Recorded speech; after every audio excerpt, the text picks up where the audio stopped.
Hola a todos y bienvenidos a Diagnóstico. Dicen los expertos que la atención primaria está herida de gravedad y los médicos de familia reclaman reconocimiento y por encima de todo que se den las condiciones para poder atender bien a sus pacientes. Estamos hablando de la base, la estructura de nuestro prestigioso sistema de salud. Pero ¿cómo hemos llegado a este punto? ¿Cuáles son los problemas a los que se enfrenta la medicina familiar? Y sobre todo, ¿qué posibles soluciones pueden volver a poner en valor a esta especialidad? Todas estas claves nos las va a dar nuestro invitado principal, el presidente de la Sociedad Española de Médicos de Atención Primaria, José Polo García. Lo que pedimos los médicos es querer atender al paciente. Nosotros queremos a nuestros pacientes y lo que queremos es lo mejor para nuestros pacientes. La situación de la atención primaria lleva años llevando periódicos, pero la actualidad de la semana nos deja otras noticias.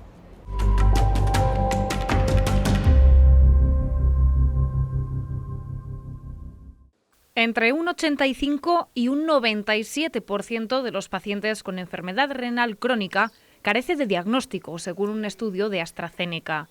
Muestran nuevas evidencias de la necesidad urgente de mejorar el cribado que pueda conducir a un diagnóstico precoz.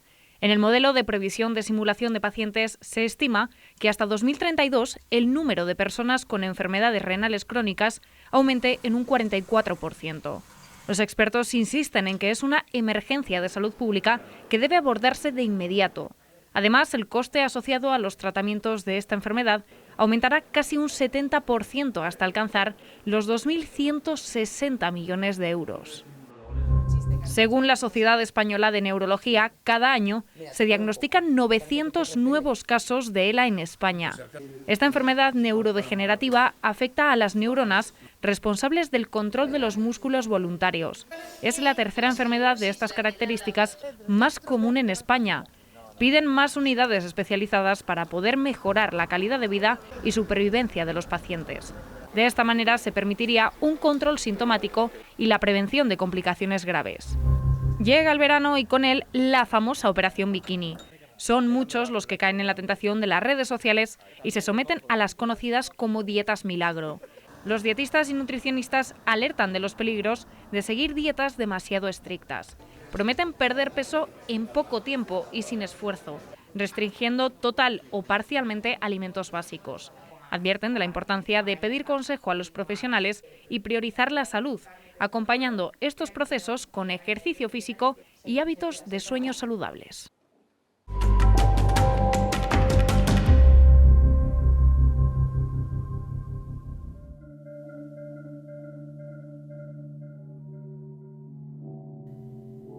Su propio nombre indica su importancia. Es la primera atención que recibimos ante un problema de salud. La medicina de familia representa el primer nivel de contacto de las personas con la asistencia sanitaria, la estructura sobre la que se asienta toda la arquitectura de cuidados y atenciones médicas que han llevado a nuestro sistema a estar considerado por la Organización Mundial de la Salud como el séptimo mejor de todo el mundo.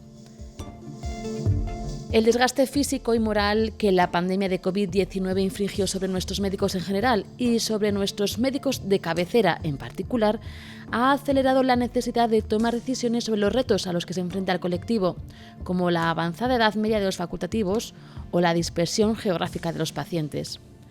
Sobre ello hablaremos con un experto en la materia, médico de familia, médico rural, ejerce en el Centro de Salud del Casar de Cáceres.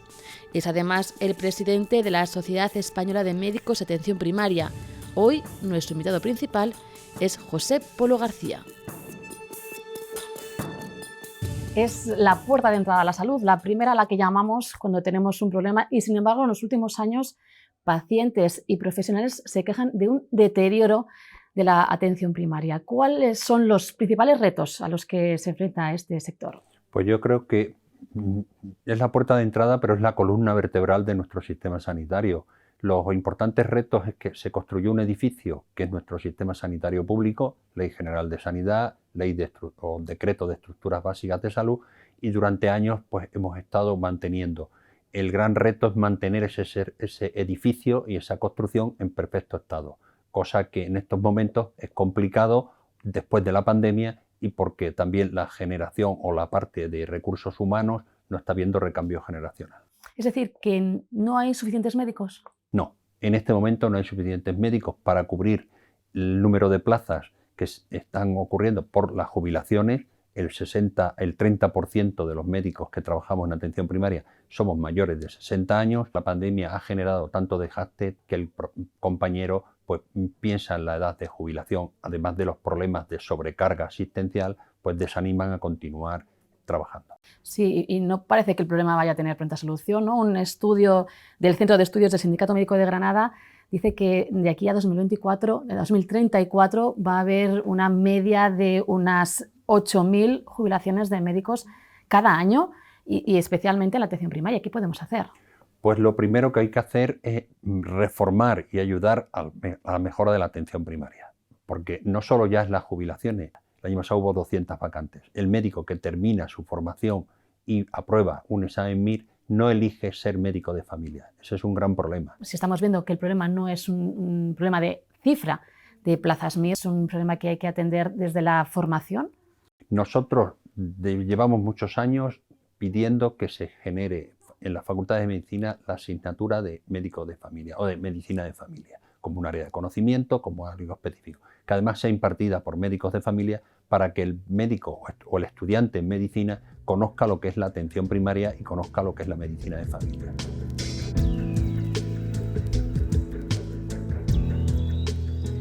No se ama lo que no se conoce y la atención primaria está poco representada en la formación que se ofrece en el grado de medicina. 15 de las 37 facultades de las universidades públicas de España que lo imparten no incluyen la asignatura teórica de medicina familiar y comunitaria en sus planes de estudio.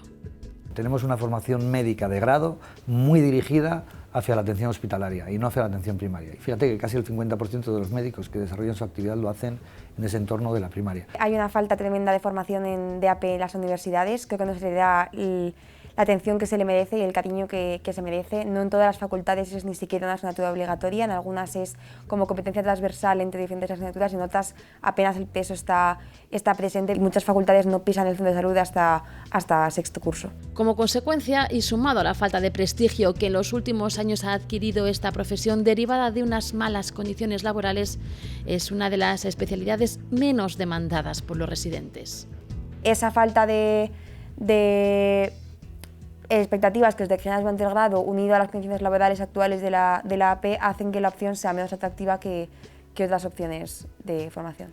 El problema es grande porque estos estudiantes están llamados a servir de relevo generacional. España pierde anualmente de media 812 médicos de familia y los que terminan el MIR no son suficientes para sustituir tanta jubilación. Eso siempre que se queden en España. 18.000 doctores han pedido en la última década un certificado de idoneidad para ejercer fuera. Según datos de Medscape, las retribuciones en Alemania, Francia y Reino Unido son entre un 71 y un 158% superiores. No podemos esperar a que los residentes se nos vayan a otro sitio, tanto los de enfermería como los de medicina. Tenemos que dotar a todos los cupos de un racionamiento a nivel del número de personas para atender, fidelizar a los residentes, y se fideliza un poco también dándole, primero desde un punto de vista económico, pero también desde un punto de vista de prestigio a la sociedad. Si hay una especialidad en la que impacta directamente el problema de la precariedad, es en esta especialidad, en medicina familiar y comunitaria, porque si uno tiene contratos de un día o incluso de horas o da igual, de semanas, es imposible que sea capaz de conocer a la familia y de conocer a la comunidad. Las administraciones son conscientes del problema y comunidades como Castilla y León ponen en marcha programas de fidelización y captación de residentes. Vente a Castilla y León. La medicina familiar tiene una misión fundamental: procurar la buena salud de las personas a las que cuida y de la comunidad. Tratar a cada individuo, sí, pero también su entorno familiar, cuando los problemas psicológicos, físicos o sociales derivan de esta unidad. El médico de cabecera vela por el paciente desde 3 puntos de vista: la prevención, la curación y la atención paliativa. Hacen un diagnóstico y recomiendan un tratamiento. Son fundamentales en la detección de enfermedades más graves como los procesos oncológicos. El médico de familia es la figura clave inicial en muchos casos en el proceso. El paciente nota algún síntoma o tiene algún signo de alarma y generalmente a quien acude es al médico de cabecera. Y el médico de cabecera es quien, ante esos signos o síntomas, pide generalmente las pruebas iniciales que hacen sospechar el tumor y generalmente posteriormente lo canaliza a el centro hospitalario, donde ya suelen existir unidades o vías clínicas que llamamos, que son los encargados de establecer el diagnóstico final. La prevención, el diagnóstico precoz, el cuidado del largo superviviente y la atención al final de la vida centran ahora el enfoque del tratamiento del paciente oncológico. Y en este diseño la atención primaria es crucial. Le corresponden el apoyo a los programas de cribado, el acompañamiento al paciente y a su familia durante el periodo de diagnóstico y tratamiento y el seguimiento del largo superviviente. Esto último, un reto para los sistemas de salud. Normalmente el seguimiento de los primeros años se hace en los servicios de oncología y en función del tipo de tumor, el pronóstico del tumor y la evolución que ha tenido, generalmente si el tiempo de seguimiento es largo, no ha habido recaídas y estimamos que el paciente tiene muchas probabilidades de no volver a tener la enfermedad, se suele depositar ya el seguimiento en manos del médico de atención primaria. De la misma forma, le corresponden el control de la comorbilidad, el apoyo psicológico-social y, en ocasiones, la atención urgente de los efectos agudos del tratamiento. Doctor, ¿y qué decir de los pacientes, de los usuarios? ¿Hacemos un buen uso de la sanidad, de la atención primaria? ¿Hacemos un uso excesivo, por ejemplo, de las urgencias hospitalarias? Porque muchas veces al final el paciente se dirige directamente a la urgencia sin pasar por el centro de salud.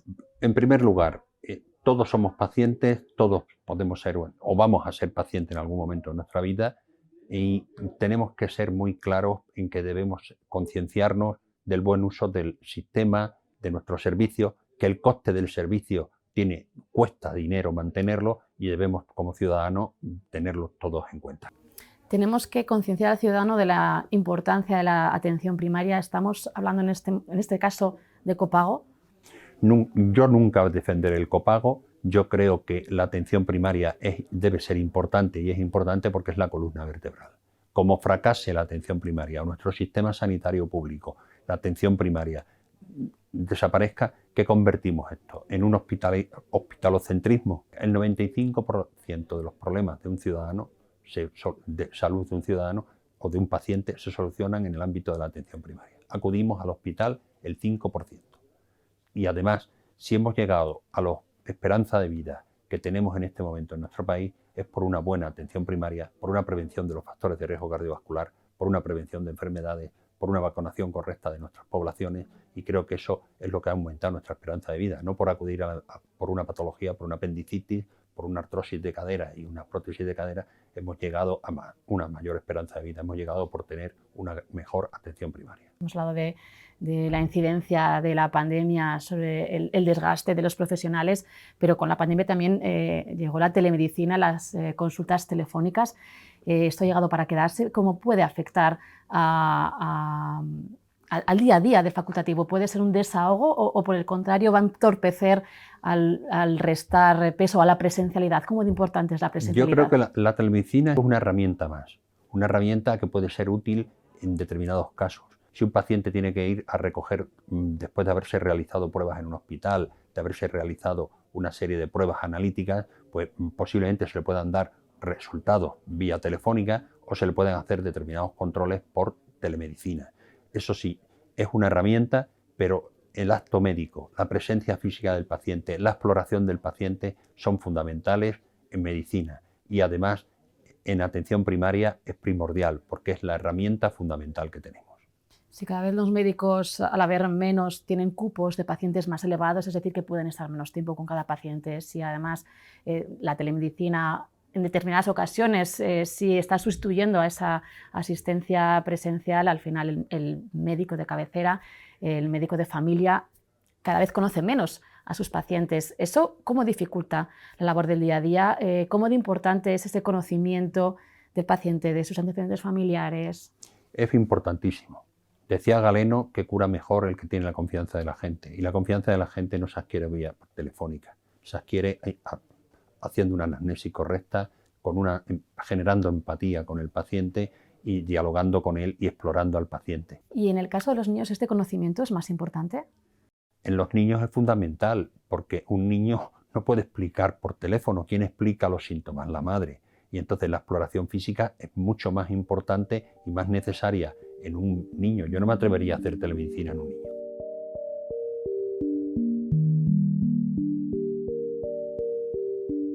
Según el Foro de Atención Primaria, hay un déficit en España de en torno a 1 millar de pediatras. Además, un 20% de las plazas de los centros de salud están ocupadas por médicos generales.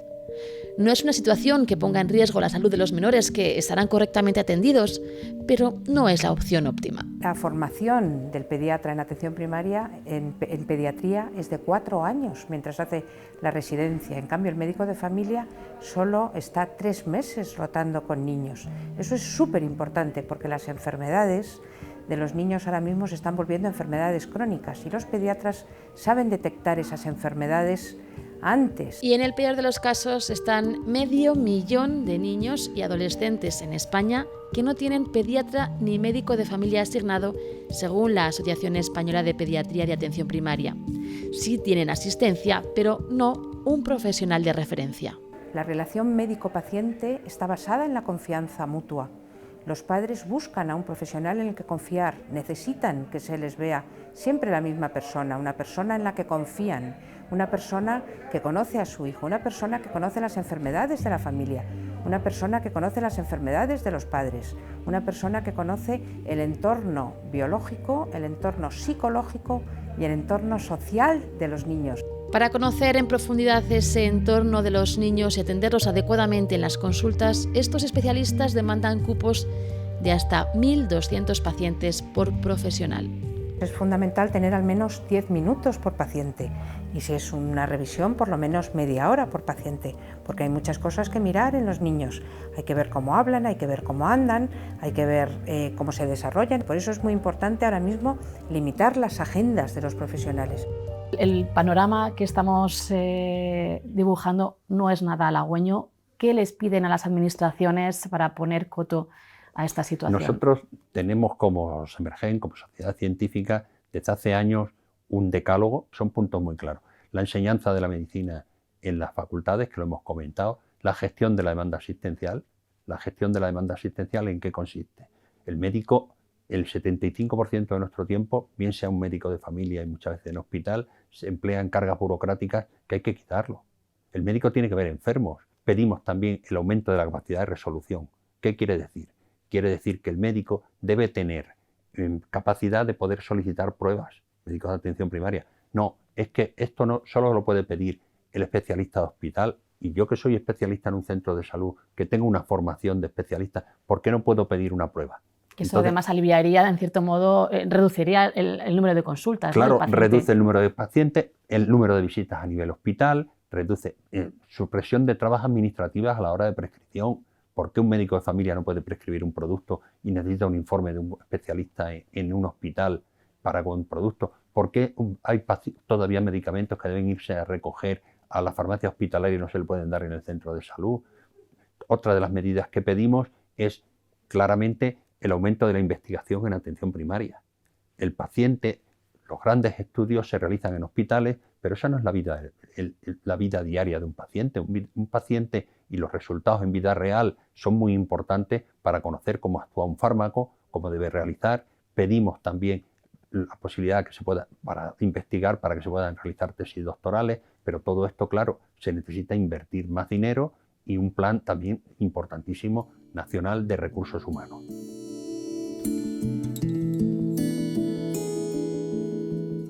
Atender consultas presenciales, telefónicas, rellenar informes. La agenda de un médico de familia en un centro de salud es intensa, también la de enfermería. José y Consuelo trabajan en el Centro de Salud de San Juan, en Salamanca. No les faltan pacientes, lo que les falta es tiempo.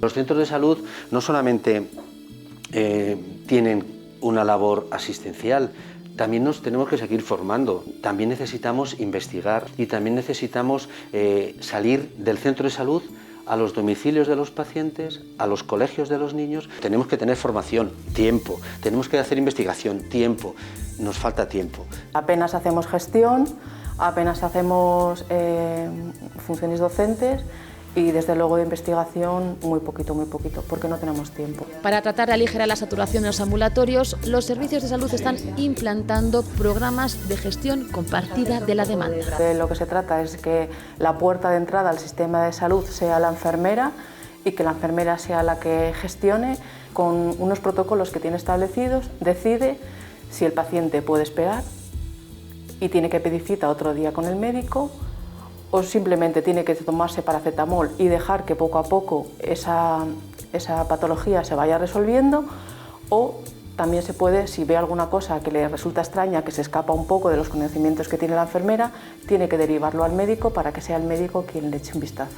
Reducción real del número de consultas diarias sería la primera de las 3 R's con las que se podrían resumir las reivindicaciones de la medicina de familia según CEPEAP, una de las organizaciones integrantes en el Foro de la Atención Primaria. Retribuciones dignas, acordes a la responsabilidad y exigencia del trabajo que desempeñan, sería la segunda. Por último, el reconocimiento de su función. Yo creo que el primer reto es reivindicarnos y recuperar un poco el liderazgo de lo que es la atención primaria para volver a hacer lo que habíamos hecho antes. No solamente atender a la gente, que lo atendemos, sino solamente... y además tienen derecho los usuarios, un diagnóstico como sociedad. Un pacto de Estado en el que lo que se priorice sea el sostenimiento de nuestro modelo, además de favorecer la formación médica continuada, un trabajo en equipo más fácil, además de, efectivamente, y eso es un tema presupuestario, de satisfacer las necesidades salariales, que los médicos las tenemos exactamente igual que cualquier otro profesional. El ciudadano valora realmente la asistencia que se está dando en los centros de salud, la labor de su médico de familia, de su pediatra. La atención primaria siempre ha sido bien valorada por el ciudadano. Los últimos años, después de la pandemia, han bajado los ratios de satisfacción del usuario para su médico de familia y demás, pero es lógico. El ciudadano tenía un acceso fácil al centro de salud, con la pandemia no tuvo acceso, tenía unos problemas de acceso enorme debido a la pandemia, y todo eso genera protestas. O sea, por lo que estoy escuchando, ustedes lo que demandan es poder atender bien a sus pacientes. Desde luego. ¿Es posiblemente esta la especialidad más vocacional de todas las especialidades médicas? Para cualquier médico tiene que ser vocacional. La asistencia sanitaria, el atender a un paciente, el saber que estás en una fiesta y te tienes que ir o no puedes ir a la fiesta de cumpleaños de tu hijo porque tienes que atender a un paciente, eso se hace por vocación. Lo que pedimos los médicos es querer atender al paciente. Nosotros queremos a nuestros pacientes y lo que queremos es lo mejor para nuestros pacientes. Usted, que es médico de familia, médico rural, si no me equivoco también, ¿qué es lo más bonito de esta Pues yo profesión? creo que lo más bonito del médico es curar a los enfermos, ¿no? Pero importante para un médico de esta profesión es que atiende al paciente en su casa y además atiende a una persona. Normalmente conoce al paciente, conoce al padre del paciente, al hijo, a la mujer, conoce sus problemas, porque el médico de familia es el que más, pienso, ejerce lo que la medicina ha ido perdiendo, algo que es el humanismo.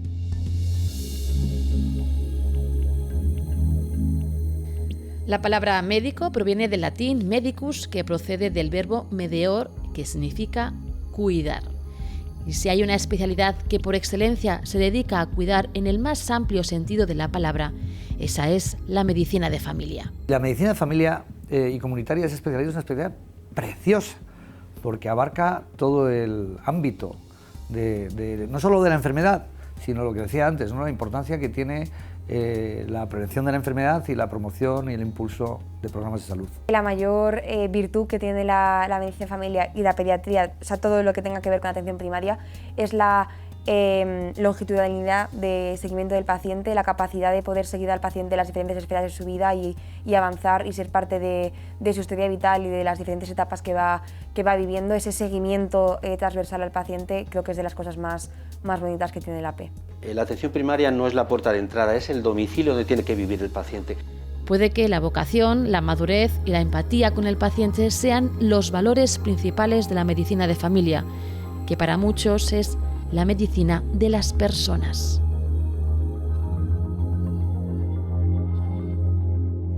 Doctores, optimista respecto al futuro del sistema sanitario en España, respecto al futuro de la atención primaria? Lo he comentado. Yo creo que nuestro sistema sanitario es un edificio construido, un edificio que tiene unos cimientos, y creo que con voluntad, con trabajo, con ganas y con diálogo se va a conseguir mejorar y reconstruir todo.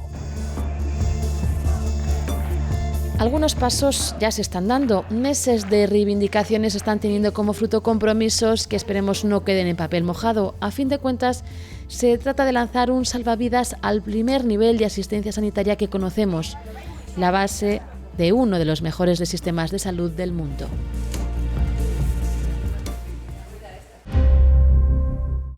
Nuestro repaso por la estructura de nuestro sistema de salud, por la atención primaria y la medicina familiar, termina aquí. En una semana volveremos de nuevo con Diagnóstico. No nos fallen, les esperamos.